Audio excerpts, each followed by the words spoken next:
తమిళ రాజకీయాల్లో 108 సీట్లతో single largest పార్టీగా ఉన్న విజయ్ కి ఆ సంతోషం ఏమాత్రం నిలవనివ్వట్లేదు. తమిళనాడు జరుగుతున్న తాజా పరిణామాలు, ఒక పక్క క్యాంపులు, కిడ్నాప్ డ్రామాలతో రగిలిపోతుంది తమిళనాడు రాజకీయం. తమిళనాడు నుంచి ప్రస్తుతం హైదరాబాద్ క్యాంప్ కి 5 కాంగ్రెస్ ఎమ్మెల్యేలు రాబోతున్నట్టుగా తెలుస్తోంది. అయితే మా ఎమ్మెల్యే కిడ్నాప్ అయ్యాడంటూ టీటీవీ దినకరన్ ఆరోపిస్తున్నారు. మా ఎమ్మెల్యే కనిపించట్లేదంటూ దినకరన్ కామెంట్ చేశారు.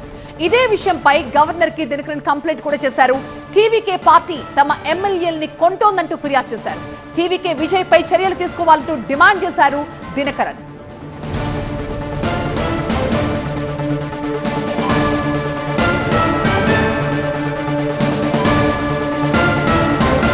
తమిళనాడులో రిసార్ట్ రాజకీయాలైపోయాయి, మళ్లీ క్యాంపు రాజకీయాలు మొదలయ్యాయి. ఒక పక్క క్యాంపులు, కిడ్నాప్ల డ్రామాలతో తమిళ రాజకీయం రసవత్తరంగా మారింది. తమిళనాడు నుంచి హైదరాబాద్ క్యాంప్ కి 5 కాంగ్రెస్ ఎమ్మెల్యేలు రాబోతున్నట్టుగా తెలుస్తోంది. అయితే ఈ సందర్భంలో టీటీవీ దినకరన్ కొన్ని ఆరోపణలు చేస్తున్నారు. మా ఎమ్మెల్యే కిడ్నాప్ అయ్యాడంటూ దినకరన్ ఆరోపిస్తున్నారు. మా ఎమ్మెల్యే కనపడటం లేదు. ఇదే విషయంపై గవర్నర్ కి కంప్లైంట్ ఇచ్చారని చెప్తున్నారు దినకరన్. టీవీకే పార్టీ తమ ఎమ్మెల్యేలని కొంటోందంటూ కంప్లైంట్ చేశారు దినకరన్. టీవీకే విజయ్ పై చర్యలు తీసుకోవాలి, అలాగే పళనిస్వామి నేతృత్వంలో ప్రభుత్వాన్ని ఏర్పాటు చేసేందుకు అవకాశం ఇవ్వాలంటూ గవర్నర్ ని కోరారు టీటీవీ దినకరన్.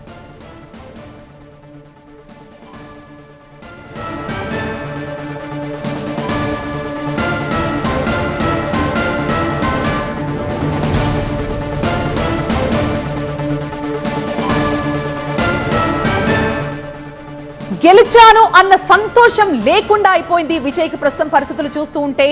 నిన్నటి నుంచి చోటు చేసుకుంటున్న పరిణామాలు దేశవ్యాప్తంగా సంచలనంగా మారుతున్నాయి. కొద్దిసేపు సపోర్ట్ చేస్తామంటున్నారు, మళ్ళీ చేయమంటున్నారు. ఈ రోజు సాయంత్రానికి కూడా ఒక క్లారిటీ వచ్చేసింది. విజయ్ రేపు ముఖ్యమంత్రిగా ప్రమాణ స్వీకారం చేస్తారు అనుకున్న టైంలో సడన్ గా మళ్ళీ ఐయుఎంఎల్ ప్లేట్ ఫిరాయించింది. మేము టీవీకేకి సపోర్ట్ చేయట్లేదు అంటూ సోషల్ మీడియాలో ప్రకటించారు ఆ పార్టీ అధ్యక్షుడు. దీంతో ఒక్కసారిగా తమిళ రాజకీయం మరింత రసకందాయంలో పడింది. దీంతో మళ్ళీ లోక్ భవన్ వర్గాల నుంచి మరొక సమాచారం వచ్చింది. విజయ్ కి పూర్తి మ్యాండేట్ లేని కారణంగా కావాల్సిన ప్రభుత్వానికి ఏర్పాటు చేయడానికి కావాల్సిన మ్యాజిక్ నెంబర్ కి చేరుకోకపోవడంతో మళ్ళీ రేపటి ముఖ్యమంత్రి ప్రమాణ స్వీకార కార్యక్రమం రద్దయినట్టుగా తెలుస్తోంది. మా అసోసియేట్ ఎడిటర్ మహాత్మా ప్రస్తుతం మనకి లైవ్ లో జాయిన్ అవుతున్నారు మరింత సమాచారంతో. మహాత్మా, ఏం జరుగుతోంది తమిళ రాజకీయాల్లో? ఏమీ అర్థం కావట్లేదు. కొద్దిసేపు మద్దతు ఇస్తున్నామంటారు, మళ్ళీ మద్దతు ఉపసంహరించుకున్నామంటున్నారు. ఇంకోవైపు దినకరన్ వెళ్లి పళనిస్వామి నేతృత్వంలో ప్రభుత్వం ఏర్పాటు చేయడానికి ఛాన్స్ ఇవ్వండి అడుగుతున్నారు. ఏ ధైర్యంతో వాళ్ళెళ్ళి అడుగుతున్నారు? అసలు ఏం జరిగే అవకాశాలు ఉన్నాయి ప్రస్తుత నేపథ్యంలో? అక్కడ తమిళనాడులో క్షణక్షణం రాజకీయాలు మారిపోతూ ఉన్నాయి. ఇప్పుడు రేపు ప్రమాణ స్వీకారం అన్న వార్త మొదట ఎలాగైతే వచ్చిందో అది లేదు అన్నది ఇప్పుడు దాదాపుగా కన్ఫర్మ్ అయిపోయింది. ఎందుకనంటే చివరి నిమిషం వరకు మద్దతు కూటకట్టడంలో విజయ్ ఇంకా సఫలీకృతం కాలేదు. కొద్దిసేపటి క్రితం వరకు కూడా ఐయుఎంఎల్ మద్దతు ఇస్తుంది అని చెప్పుకున్నారు. కానీ తీరా చూస్తే ఐయుఎంఎల్ తాము మద్దతు ఇవ్వడం లేదు, డిఎంకేలోనే కొనసాగుతాము అంటూ చెప్పుకుంటూ వచ్చారు. ఇకపోతే ఐయుఎంఎల్ మద్దతు ఇచ్చినట్టయితే 118 సంఖ్యాబలం చేరుకునేది. కానీ ఐయుఎంఎల్ మద్దతు ఇవ్వకపోవడం వల్ల 116 దగ్గర ఆగిపోవడం, దాంతో గవర్నర్ రేపటి ప్రమాణ స్వీకారానికి గ్రీన్ సిగ్నల్ ఇవ్వలే. అయితే కొద్దిసేపటి క్రితమే ఒక కొత్త డెవలప్మెంట్ వచ్చింది. అది వీసీకే పార్టీ వైపు నుంచి. ఎందుకంటే మొదట వీసీకే మద్దతు ప్రకటించినప్పటికీ అది కండిషనల్గానే ఉండింది. తాము కొన్ని కండిషన్స్ పెడుతున్నాము, ఆ కండిషన్స్కి ఒప్పుకున్నట్టయితేనే టీవీకే చీఫ్కి విజయ్కి మద్దతు ఇస్తామంటూ వీసీకే చెప్పింది. ఆ కండిషన్స్ ఏంటి అన్నవి మనం చూస్తే గనక విజయ్ 2 చోట్ల నుంచి పోటీ చేసి గెలుపొందారు. అందులో తిరుచి ఈస్ట్ ఒకటి. తిరుచి ఈస్ట్ స్థానం వదులుకోవాలి, ఎలాగో వదులుకోక తప్పదు. ఆ వదులుకున్న స్థానం నుంచి టీవీకే కాకుండా వీసీకే అభ్యర్థి పోటీ చేస్తారు. వీసీకే నుంచి ఎవరు అని అంటే వీసీకే పార్టీ అధినేత ప్రస్తుతం ఎంపీగా ఉన్న తిరుమావలవన్ అక్కడి నుంచి పోటీ చేసి గెలుపొందాక ఆ వీసీకే సంఖ్యాబలం 3కు చేరుతుంది. వారిలో ఒకరిని అంటే ఆ పార్టీ అధినేతగా ఉన్న తిరుమావలవన్నే మంత్రిగా క్యాబినెట్లోకి తీసుకోవాలి అన్నది ఆ పార్టీ పెడుతున్న కండిషన్. ఆ కండిషన్ మీద విజయ్ ఇంతవరకు ఎటువంటి నిర్ణయం తీసుకోకపోవడం వల్ల వీసీకేను ఇప్పటిదాకా పక్కన పెట్టి ఐయుఎంఎల్ వైపే ఎదురు చూస్తూ వచ్చారు.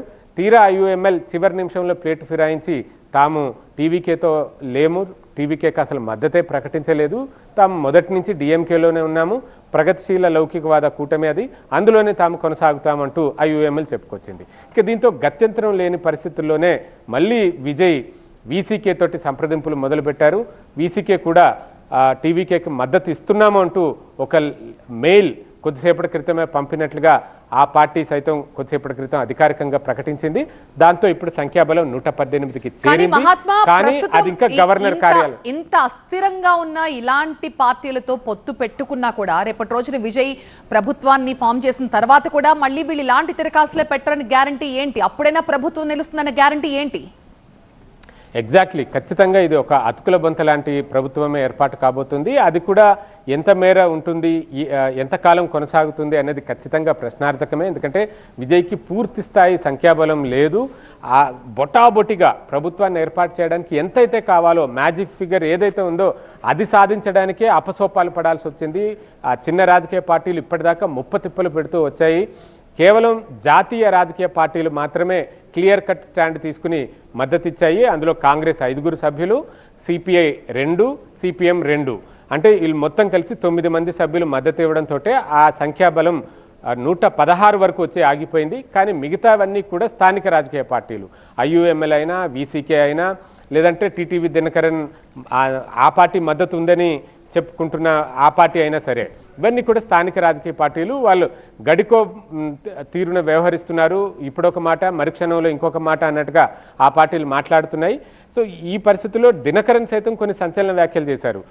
టీవీకే చీఫ్ విజయ్ తమ పార్టీకి చెందిన ఎమ్మెల్యేని కొనుగోలు చేసే ప్రయత్నం, హార్స్ ట్రేడింగ్ చేస్తున్నారు, అందుబాటులో లేకుండా వెళ్ళిపోయాడు తమ పార్టీ ఎమ్మెల్యే.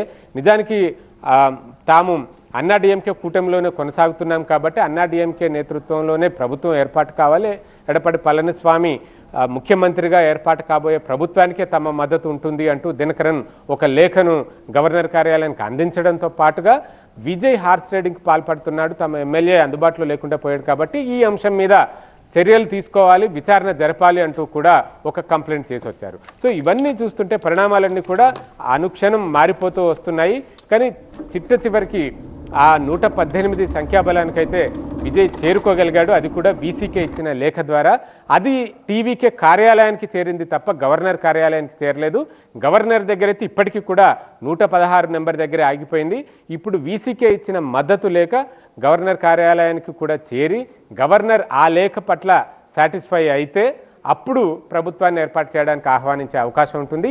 అది మరి రాత్రికి రాత్రి ఆ పరిణామాలన్నీ చోటు చేసుకుంటాయా లేదు అంటే ఇప్పుడు ఈ చిన్న చిన్న పార్టీలన్నీ ఇస్తున్న ఈ జర్కులన్నీ చూసిన తర్వాత సరే రేపొద్దున మళ్ళీ ఐయుఎంఎల్ ఒప్పుకుని మేము మీకు మద్దతు ఇస్తామని చెప్పినా ఏ ధైర్యంతో విజయ్ వెళ్లి ప్రమాణ స్వీకారం చేయగలుగుతారు ముఖ్యమంత్రిగా? ముందైతే మద్దతుని ప్రకటిస్తూ అధికారికంగా లేఖలు ఇస్తే అది గవర్నర్ సాటిస్ఫై అయితే గవర్నర్ ప్రభుత్వాన్ని ఏర్పాటు చేయడానికి ఆహ్వానిస్తారు. సో దట్ ముఖ్యమంత్రిగా ప్రమాణ స్వీకారం చేసి క్యాబినెట్ పదవులు ఇచ్చే సమయంలో ఏ పార్టీ ఎటువంటి డిమాండ్ చేస్తుంది అన్నది వాళ్ళని సాటిస్ఫై చేయడం ఆ క్యాబినెట్ కూర్పులో అది నెక్స్ట్ తలనొప్పిగా విజయ్కి ఉంటుంది. అందులో కమ్యూనిస్ట్ పార్టీలు అయితే తాము ప్రభుత్వంలో అంటే క్యాబినెట్లో చేరబోవడం లేదంటూ ముందుగానే ప్రకటించాయి కాబట్టి వాళ్ళ విషయం నుంచి వచ్చిన ఇబ్బంది లేదు, వాళ్ళు బయట నుంచే మద్దతు ఇస్తారు. కాంగ్రెస్ మాత్రం ప్రభుత్వంలో భాగంగా ఉండాలని కోరుకుంటుంది. సో దట్ కాంగ్రెస్ ఖాతాలో ఇంకొక రాష్ట్రం వచ్చినట్టుగా ఉంటుంది అన్నది వాళ్ళ ఉద్దేశం. 5 ఎమ్మెల్యేల మద్దతు ఇచ్చారు కాబట్టి 2 పోర్ట్ఫోలియోలు అయితే వారు డిమాండ్ చేస్తున్నట్టుగా తెలుస్తుంది.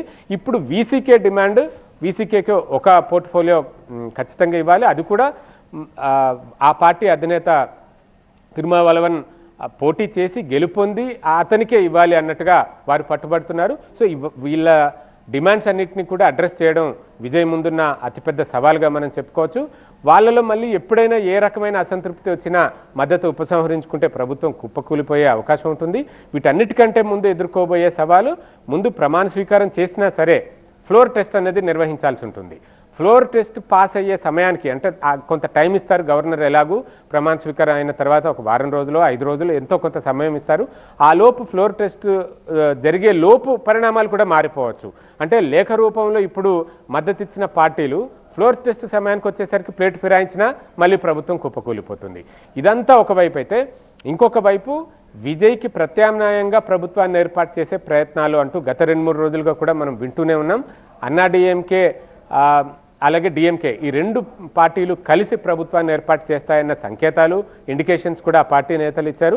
మరి ఆ వైపు ప్రయత్నాలు ఎంతవరకు సాగుతున్నాయి, వాళ్ళు ఒకవేళ సక్సెస్ అవుతారా? ఎందుకంటే చిన్న రాజకీయ పార్టీలు ఆ కూటమిలో భాగంగానే ఉన్నాయి. మనం ఇందాక చూస్తే కనుక ఈ డిఎంకేతో జట్టు కట్టిన పార్టీల్లో కాంగ్రెస్, సిపిఐ, సిపిఎంఎల్ బయటకు వచ్చేసినా ఇంకా వీసీకే ఆ పార్టీ ఆ కూటమితోటే ఉంది. కొద్దిసేపటి క్రితమే టీవీకేకి మద్దతు ఇస్తున్నామని ప్రకటించింది. కానీ మళ్ళీ డిఎంకే నేతలతోటి చర్చలు కొనసాగిస్తుంది.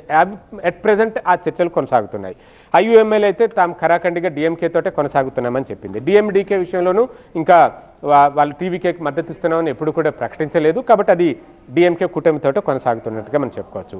ఇక అన్నా డిఎంకే కూటమిలో చూసుకుంటే అన్నా డిఎంకే వైపు నుంచి వాళ్ళైతే తామే ప్రభుత్వాన్ని ఏర్పాటు చేయాలని కోరుకుంటున్నారు తప్పితే ఇప్పుడు టీవీకేకి మద్దతు ఇచ్చే ఆలోచన అయితే ఆ పార్టీకి లేదు. ఆ కూటమిలో ఉన్న పిఎంకే కూడా అన్నా డిఎంకే తోటే కలిసి కొనసాగుతుంది. బీజేపీ ఒక ఎమ్మెల్యేని గెలుపొందింది. ఇక ఏఎంఎంకే ఇందాక టీటీవీ దినకరన్ ఆయన అన్నా డిఎంకే కూటమికే మద్దతు ఉంటుంది తప్ప తాము టీవీకేకి మద్దతు ఇచ్చే ప్రసక్తే లేదని ఆయన కూడా తేల్చి చెప్పారు. సో ఈ పరిస్థితుల్లో అక్కడ అనుక్షణం ఉత్కంఠభరితంగానే రాజకీయాలు ఉన్నాయి. విజయ్ ప్రభుత్వాన్ని ఏర్పాటు చేసినా సరే అది సాఫీగా ముందుకు సాగుతుందా అంటే అది ఖచ్చితంగా ఒక ప్రశ్నార్థకమే అని చెప్పవచ్చు. మహాత్మా, ఈ మధ్యలో మళ్ళీ దినకరన్ వెళ్ళి పళనిస్వామి నేతృత్వంలో గవర్నమెంట్ ఫామ్ చేయడానికి పర్మిషన్ ఇవ్వండి అంటూ గవర్నర్ని కోరడం, ఆయన ఏ బేసిస్ మీద అక్కడికి వెళ్ళి ఆ ప్రపోజల్ పెట్టారు గవర్నర్ ముందు?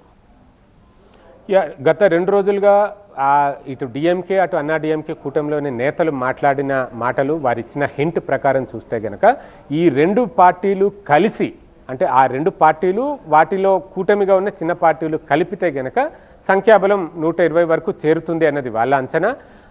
ఆ ప్రకారమే వాళ్ళు ప్రభుత్వాన్ని ఏర్పాటు చేస్తాము అన్న ఒక ధీమాతోటి కొంతమంది నేతలు వ్యాఖ్యానాలు కూడా చేశారు. ఇప్పుడు టీటీవీ దినకరన్ సైతం పళనిస్వామి ముఖ్యమంత్రిగా అన్నా డిఎంకే నేతృత్వంలో ఏర్పాటయ్యే ప్రభుత్వానికి తమ మద్దతు ఉంటుంది అంటూ ఆయన లేఖనిచ్చారు. లేఖలోనే చూడొచ్చు, letter of support to AIADMK to form the new government with Edappadi Palaniswami as chief minister అంటూ ఒక సబ్జెక్ట్ హెడ్డింగ్ పెట్టి మరీ ఇచ్చారు.